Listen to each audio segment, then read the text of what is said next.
Ok, décortiquons tout ça. Imagine juste un instant un musicien classique. Un musicien.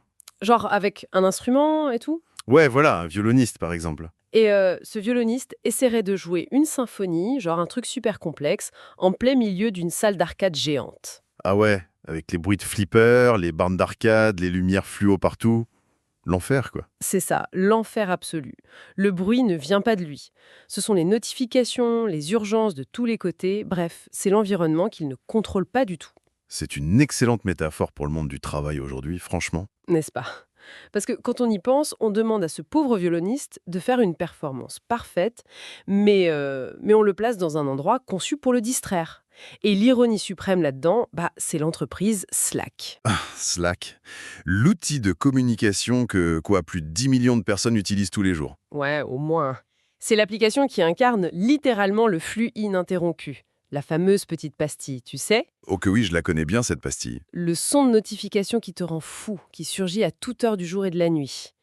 On pourrait logiquement s'attendre à ce que leur siège social, en plein cœur de San Francisco, soit une espèce d'épicentre de cette frénésie. Une sorte de ruche hyper active où les écrans ne s'éteignent absolument jamais. Grave. Mais la réalité est exactement inverse. À 18h30, leurs bureaux sont totalement vides. Il n'y a plus personne. Ce qui est fascinant ici, c'est que l'entreprise qui crée l'outil potentiellement le plus distrayant protège farouchement l'attention de ses propres employés. Ça défie toutes les idées reçues. Complètement. Surtout dans la Silicon Valley, où la culture du surmenage est souvent glorifiée. Exactement. Et ils affichent d'ailleurs un immense slogan, genre en lettres blanches sur un fond rose fluo dans leurs locaux. Le truc bien visible. Et ça dit « Travaille dur et rentre chez toi ». Travaille dur et rentre chez toi. C'est fou de voir ça affiché en grand. C'est ouf, ouais. Et c'est pas juste de la décoration pour faire bien devant les journalistes. Ce comportement vient directement du PDG, Stuart Butterfield. Ça montre une volonté hyper claire de tracer une limite nette, vraiment stricte, entre le temps professionnel et le temps personnel. Donc le gars qui a créé l'outil pour qu'on soit tout le temps connecté, il dit à ses équipes de se déconnecter. C'est quand même un paradoxe dingue. Oui, et les autres dirigeants de la boîte appliquent ça à la lettre. Par exemple, Bill Makaitis, qui était leur directeur marketing. Le mec bloquait rigoureusement des périodes de travail ininterrompues dans son agenda. Il s'enfermait pour bosser, en gros. Voilà, et il ne consultait l'application Slack qu'à des heures super précises. Il n'était pas dessus toute la journée. Et il y a aussi Amir Shevat, un autre cadre dirigeant, qui avait une règle géniale pour les réunions. Ah oui, lui, il m'a marqué. Il refusait catégoriquement de sortir son téléphone. Attention à 100% sur les gens dans la pièce. Ouais, enfin, c'est très beau pour des dirigeants de dicter ces règles, mais pour un employé de base qui subit la pression de répondre vite, n'est-ce pas un luxe inaccessible? Je veux dire, le boss peut éteindre son téléphone, mais le stagiaire, il ne peut pas vraiment faire ça. C'est une objection super valide. Mais c'est là qu'on retrouve un concept dont on a parlé avant, le pacte de pré-engagement. Ah oui, le fait de s'engager à l'avance pour bloquer une mauvaise habitude. C'est ça. Sauf qu'ici, ce n'est plus seulement une démarche individuelle où l'employé doit faire preuve d'une volonté d'acier. C'est systémique. Le système lui-même impose le pacte à tout le monde, stagiaires inclus. C'est là que ça devient vraiment intéressant, parce qu'on ne compte plus sur la force mentale des gens. Exactement. On utilise la technologie pour contrer les dérives de la technologie. Ouais, et l'exemple dans le texte est juste hallucinant. Slack utilise sa propre fonction ne pas déranger, mais de manière forcée. Oui. Le système bloque les messages privés en dehors des heures de travail. Point barre. Donc, si un collègue stressé essaie de m'envoyer un message un mardi soir à 23h, le système lui dit « Non, ça partira demain matin ». Voilà. Et ça change tout. Si on relie ça à la vue d'ensemble, le vrai problème au fond, ce n'est pas Slack, ce n'est pas l'outil technologique en soi, c'est la culture de l'entreprise. C'est la culture qui rend les gens anxieux. Carrément.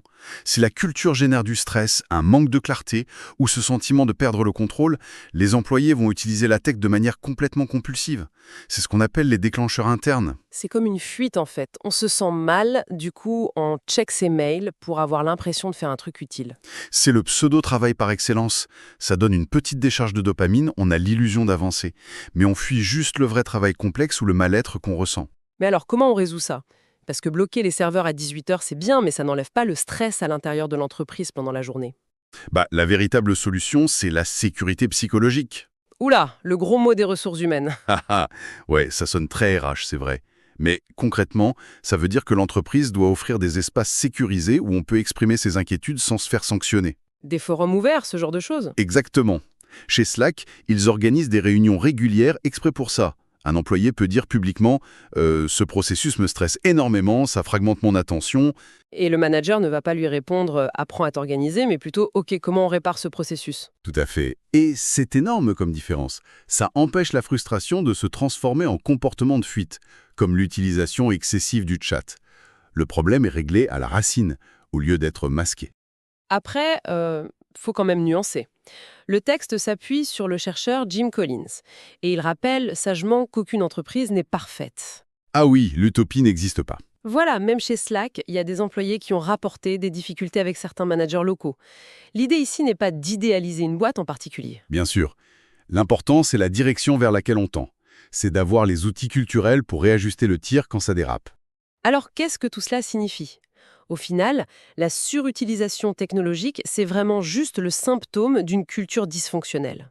C'est le thermomètre qui indique que l'entreprise est malade, ouais. Un lieu de travail imperturbable commence donc par cette fameuse sécurité psychologique et par des dirigeants qui valorisent activement la déconnexion, comme le boss de Slack. Absolument. Et tu sais, cela soulève une question importante. Ah oui, laquelle? Si les concepteurs même de nos outils numériques ressentent le besoin urgent d'imposer des protocoles stricts pour s'en protéger au bureau, ne devrions-nous pas commencer à traiter ces applications comme de la machinerie lourde, nécessitant des équipements de protection et des règles de sécurité industrielle dans toutes les autres entreprises? De la machinerie lourde, c'est exactement ça. Il faut des règles de sécurité mentale au bureau. Et c'est là que tout commence vraiment à prendre sens. Et pour celles et ceux qui veulent aller plus loin, le livre est disponible gratuitement via le lien en description.